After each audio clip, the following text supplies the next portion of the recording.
Hello and welcome to this tutorial, and in this tutorial we'll be learning how you could add properties to your widgets. Now in the previous tutorial we have learned how you could add widgets like the simple button onto your Android activity screen, and we have also run the application in the emulator. So what I've done is that instead of closing the emulator, I've just minimized it so that it takes less time for the computer to load up and boot up the emulator once again. So you could also do the same. So instead of just exiting out of your emulator, you could just exit out of your app and then minimize the emulator. So when you are running the emulator for one more time after modifying your code, so it will take a relatively shorter span of time to load up the emulator.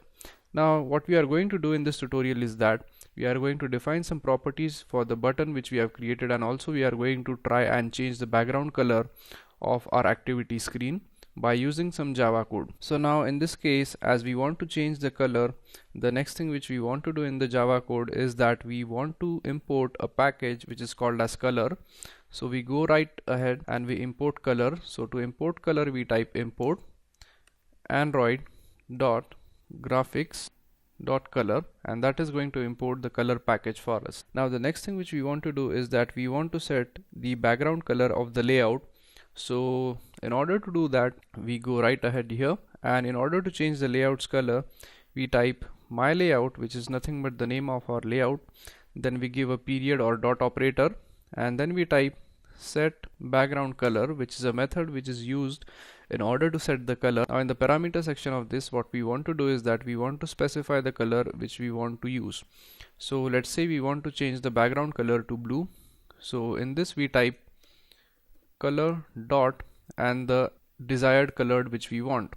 So in this case, if we want blue, we type blue in capitals, and it is going to change the color of the background for us. Now once we are done with this, let's say we want to change the color of the button too. So we do the same with button. So we type the name of button, which is my button, then we type dot set background color, and let's say we want to set it to, let's say, green. So we type color dot green, and it is going to set the color for us. Now also we want to mention some text onto the button. So in order to mention text, we type my button dot set text. So set text is basically the method which is used in order to set the text of a particular element. So in this case, as we want to set the text of the button, we specified the button name, which is my button. Then we have used the set text method, and inside the parameters we specify the text which we want to display. So in double quotes we type, let's say, click here. Now once this is done, when we switch to this content-mail.xml file, you could see that no change appears right over here, but when we run the application we could notice the change, and that is because when we are going to set the layout from here, it is not going to usually show you changes here. Now the main advantage of using Java for creating your interface is that you could dynamically change your interface when you are typing code in Java. For example, if you want to change the code in XML, so it is good for the applications which are static, that is, the interface is not going to change that much. But if you want to design an application wherein the layout of your application depends upon the preference of a user, so in that case we are going to go with the Java code. So coming back to the tutorial, we have set the color of the button, and we have also set the text of the button. Now once we are done setting the color and the text of the button, the next thing which we want to do is that we want to align these buttons properly. So in order to do that, we go ahead and type the layout's name, which is relative layout. So we type relative layout, then we type dot layout params, and this is going to be the layout parameter, and this we are going to specify the widget which we want to use, and then we are going to specify its layout. So we type dot layout params, and params stands for parameters.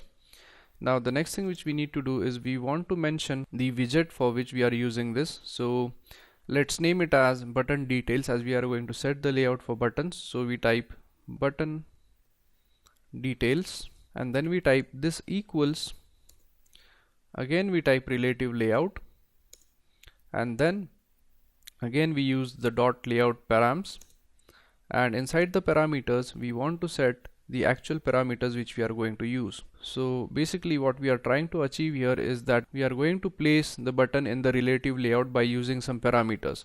Now in this case we want to use wrap content, and wrap content is basically used when we want the container to wrap along our elements. So basically when we are done with this, we type relative layout dot layout params dot wrap content, and this is going to wrap the content for us. And then again we are going to type relative layout params dot wrap content, and make sure that you end this with a semicolon. And also make sure that as we are creating a new object of the parameters, you make sure that you specify the new keyword here, and as you specify new here, you could see that all the errors are automatically gone. Now if you don't understand why we have written this line of code here, so basically we have written this just for the sake of adding a rule which is called as button details to our button right over here, so that this button is specified in a proper location. Now what we are going to do is that we are going to add these button details, and we are going to specify a proper layout for our button. So we go down here and then we type button details, then we give a dot operator, and then we use the add rule in order to add the layout to it. So in this case, the first parameter which we want to specify is going to be the location. So in order to specify the location, we type the name of our layout. So in this case we are using relative layout, so we type relative layout dot, as we want to specify it in center, so we type center horizontal, and center horizontal is nothing but it is going to place the button horizontally in the center. So we type center horizontal, and also we want to make sure that we have placed this button in the center vertically as well. So we go down here and again we add the rule. So we type button details dot add rule, and this line of code is going to be the same. So we type relative layout dot center, but in this case we are going to type in center vertical, so that horizontally as well as vertically this button is aligned in the center. So now once this is done, the next thing which we do is that we go to the layout right here, and we have specified the add view. So we simply cut it from this position, we go ahead and come here and we paste the code here. And one more thing which we want to add to this button is going to be the button details which we have created right over here. So you make sure that you go ahead here and then you type in the button details. So we type button details right over here. So now let's go through the code once again in order to have a proper understanding of what we have done. So basically in the previous tutorial we have created objects of relative layout for specifying the layout, and we have also created a button object which we are going to use. Now the next thing which we did is as we wanted to set the background color of the layout, we have typed myLayout.set background color, and the set background color method is basically used in order to change the background color, and we did the same with the my button. And then finally, in order to add some text to my button, we have typed mybutton.setText, and we have specified the text here. Now this line of code right here is a bit confusing, and that is because it is basically a rule in order to set the layout. So basically we have created a rule and we have named it as button details, and then as we are using the relative layout, we have specified relative layout, and inside the parameters of relative layout we have basically set the parameters to wrap content. Now wrap content is used because we want to fit the layout in such a way that it wraps the content, that is, it wraps the widget which are specified into it. Now the next thing which we did is that basically we want to set the position of the button in center horizontally as well as the position of the button in the center vertically. So we have specified these two lines of code here.